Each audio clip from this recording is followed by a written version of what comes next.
अपनी आईडी को प्राइवेट रखो, ऐसा मत करो, वैसा मत करो, ऐसा मत पहनो, वैसा मत पहनो, यहाँ मत जाओ, वहाँ मत जाओ।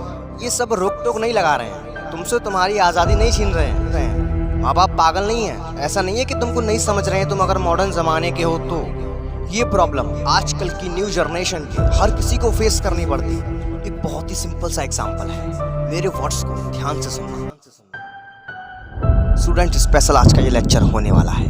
मान लीजिए आप एक 12th के स्टूडेंट हैं और आपने अपनी एग्जामिनेशन नोटबुक लिख दी है और आपकी 12th स्टैंडर्ड की नोटबुक एक प्राइमरी के टीचर को जज करने के लिए दे दी जाती है और वो प्राइमरी का टीचर आपकी नोटबुक को जज करता है और अपने अकॉर्डिंग रिजल्ट बना करके दे देता है। अब चाहे वो अच्छा रिजल्ट दे या बुरा दे, वो रिजल्ट आपका है, उसको आप चेंज नहीं कर सकते हैं। अब वही तुम्हारा रिजल्ट है, भविष्य में कहीं पर भी आपकी मार्कशीट वही रहेगी। अब यहाँ पर आपकी वही नोटबुक अगर उस प्राइमरी स्टैंडर्ड के टीचर को ना दे करके किसी हायर स्टैंडर्ड प्रोफेसर या लेक्चरर को जज करने के लिए दे दी जाती है और वो रिजल्ट बना करके दे देता है। अब अपने दिल से पूछ करके बताना कि जब तुम्हारी नोटबुक एक प्राइमरी स्टैंडर्ड के टीचर को जज करने के लिए दे दी गई थी तब तुम्हें ज़्यादा कंफर्टेबल और सेटिस्फिकेशन फील हो रहा था, या जब तुम्हारी नोटबुक एक 12th स्टैंडर्ड के लेक्चरर को दी जाती है जज करने के लिए तो उसने जो रिजल्ट बना करके दिया है आप किससे ज़्यादा सेटिस्फाई होगे? तो जाहिर सी बात है आपको उस प्रोफेसर के रिजल्ट में बहुत ही कम ना के बराबर डाउट होगा और आप उससे सेटिस्फाई भी होगे, क्योंकि आपके वो ओरिजिनल नंबर हैं जितने के लिए आप रियलिटी में एलिजिबल हो। तो एब्सोल्युटली आप प्रोफेसर से ज़्यादा सेटिस्फाई रहोगे।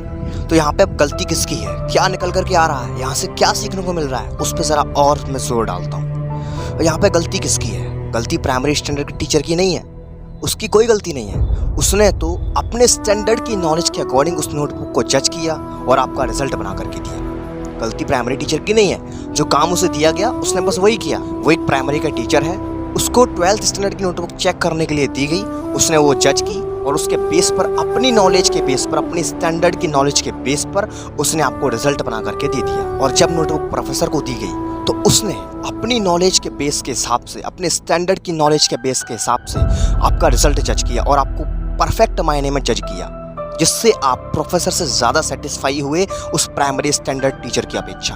तो यहाँ पर गलती किसकी है? यहाँ पर गलती प्राइमरी टीचर की नहीं है, उसकी कोई गलती नहीं है। उसने तो अपने बेस पर, अपने स्टैंडर्ड के नॉलेज के बेस पर आपकी नोटबुक को जज किया और आपको रिजल्ट बना करके दे दिया। तो फिर यहाँ पर गलती किसकी है?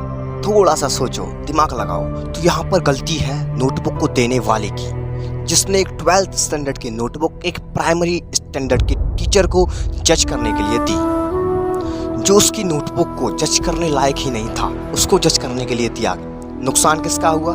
उस स्टूडेंट का।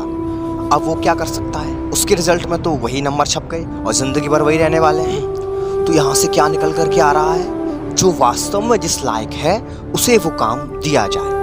सेम ऐसी ही कनेक्टिविटी हमारी लाइफ में भी होती है। तो इस छोटे से एग्जाम्पल से क्या निकल करके आ रहा है? जो काम जिसके लायक है उस व्यक्ति को वही काम दिया जाए जो जिस लायक है। अब ऐसा ही सेम हमारी लाइफ में होता है। बात करते हैं इस एग्जाम्पल को आपके रियल लाइफ से अटैच करने। एक बात ध्यान से सुनिएगा, लाइफ में कुछ भी सीधा सीधा नहीं होता है, क्योंकि आपकी लाइफ में सब अपने आप में जजेस होते हैं। आपके आजू बाजू घूम रहे वो सारे लोग अपने आप में टीचर हैं, जो दूसरों को फ्री में जज करने का काम करते हैं। समझ रहे हो? मेरे वर्ड्स को गौर से सुनना, एक एक वर्ड्स का एक प्रॉपर मतलब है। आपके आजू बाजू घूम रहे वो सारे लोग अपने आप में एक टीचर हैं, जो दूसरों को जज करने का काम करते हैं, वो भी एकदम फ्री में, है कि नहीं? ये तो ट्विस्ट है ना। आप बात करते हैं एग्जाम्पल की, वहाँ पर आपकी नोटबुक जजेस को दी जा रही थी चेक करने के लिए, और यहाँ पर लाइफ में ये उल्टा है कि जजेस यहाँ पर खुद चले आते हैं आपको जज करने के लिए। अब मैं यहाँ पर बात करता हूँ, यहाँ से क्या निकल करके आ रहा है? अगर आप अपनी नोटबुक को जज कराने वाले खुद होते तो क्या कभी आप अपनी 12th स्टैंडर्ड की नोटबुक को किसी प्राइमरी की टीचर से जज कराते?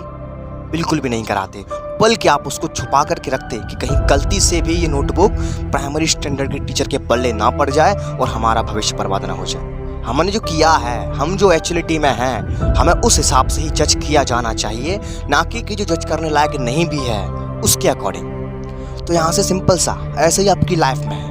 यहाँ से क्या निकल करके आ रहा है कि अपनी लाइफ में हर चीज़ को पब्लिक मत करो। यहाँ सब जज करने के लिए बैठे हुए हैं अपने अपने स्टैंडर्ड की नॉलेज के अकॉर्डिंग। किसी को मौका मत दो आपको जज करने का। जो लायक हैं वो भी, जो लायक नहीं हैं वो भी अपने अपने हिसाब से जज करते हैं और रिजल्ट को पब्लिक कर देते हैं। इससे प्रॉब्लम किसको हुई? आपको। वो रिजल्ट किसका है? आपका। इमेज किसकी खराब हुई या बनी? आपकी। तो यहीं से समझने वाली बात है। तो अभी आपको तय करना है कि किसको कितना दिखाना है, किसके सामने कितना आना है, वास्तव में कौन लायक है और कौन लायक नहीं है।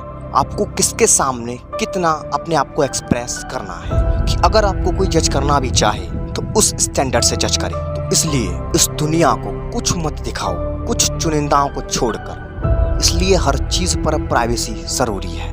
मेरी इस लाइन को बड़ा गौर से सुनना। चुनिंदा का मतलब यह नहीं है कि आप उनके सामने अपनी कैसी भी प्रस्तुति करने लग जाओ। बेशक लेक्चरर आपका 12th स्टैंडर्ड का है, लेकिन अगर उसमें कोई क्वेश्चन गलत है तो वो उसको गलत ही करेगा और सही को सही करेगा। ये बहुत बड़ी बात है। इस पर 3-4 बार मनन करना, वीडियो को रिप्ले करके देखना मैंने ये क्या बोला है, गौर से रिलेट करना अपनी लाइफ से कि मैंने ये क्या बोला है। मैंने बोला है कि बेशक प्रोफेसर या लेक्चरर 12th स्टैंडर्ड का है, लेकिन अगर उसमें कोई क्वेश्चन गलत है तो वो गलत को गलत ही बोलेगा और सही को सही बोलेगा। ये लाइन बहुत बड़ी बात कह रही है। इसको 3-4 बार अपनी रियल लाइफ से कनेक्ट करके मनन करना। अब कुछ लोग बोलेंगे कि हमें क्या करना है इन 4 लोगों से, 4 लोगों से क्या मतलब है। तो उनके लिए एक बड़ा ही प्यारा सा जवाब है मेरे पास। मेरी बात को बड़ी ध्यान से सुनना। अगर आपके मोहल्ले के 4 लोग या समाज के कुछ लोग आपकी बहुत तारीफ करते हैं, आपके बारे में बहुत अच्छा बोलते हैं, उनकी नज़रों में आपकी इमेज बहुत अच्छी है, तो आपको उस टाइम पर कैसा फील होगा? आप अपने आप पर एकदम बहुत प्राउड फील करोगे। आपका मुंह टमाटर की तरह फूल करके लाल हो जाएगा। लेकिन अगर वही 4 लोग आपकी बुराई करना शुरू कर दें, आपके बारे में गलत गलत बातें बोलना शुरू कर दें, तो आपको कैसा लगेगा? तो आपको उन्हीं 4 लोगों से इरिटेशन होने लगेगी, आपको उन्हीं 4 लोगों से चिढ़ होने लगेगी। फिर आप साइकोलॉजी की बातों को लेकर के बैठ जाओगे कि इन 4 लोगों के कहने से कुछ नहीं होता है, अपने हिसाब से दुनिया जीनी चाहिए, हमें कोई फ़र्क नहीं पड़ता। ऐसी बातें बोलोगे, लेकिन यार फ़र्क पड़ता है, यहाँ पड़ता है फ़र्क। लेकिन यहाँ से क्या निकल कर के आ रहा है? थोड़ा सा सोचो कि आपकी इमेज बनाने वाले भी यही 4 लोग हैं और इमेज बिगाड़ने वाले भी यही 4 लोग हैं। अभी आपको डिसाइड करना है। This choice is yours. जो आपके सवाल थे उनका जवाब मैं इस वीडियो में दे चुका हूँ। थोड़ा सा समझना, समझदार के लिए इशारा काफ़ी होता है। तो मुझे लग रहा है कि अब ये सर्कल जो तुम्हारी माइंड में इतने टाइम से घूम रहा था, ये ऐसा क्यों करते हैं, सब ऐसा क्यों बोलते हैं, अरे यार सबका रीज़न है। लॉजिक समझ में आया? आई होप आपको इस वीडियो के माध्यम से आपकी कुछ ना कुछ डाउट्स क्लियर हुए हों और शायद आपका थोड़ा सा पॉइंट ऑफ व्यू भी चेंज हुआ हो। तो अगर आपको मेरी बातें दिल से समझ आई, मेरा ओपिनियन आपको दिल से समझ आया, तो एक बार इस वीडियो को दिल से लाइक और दिल से शेयर कर देना। मैं मिलता हूँ एक नेक्स्ट वीडियो में ऐसे ही स्टूडेंट की स्पेशल प्रॉब्लम के साथ। तब तक ले सी यू टुमारो के बाय। Take care.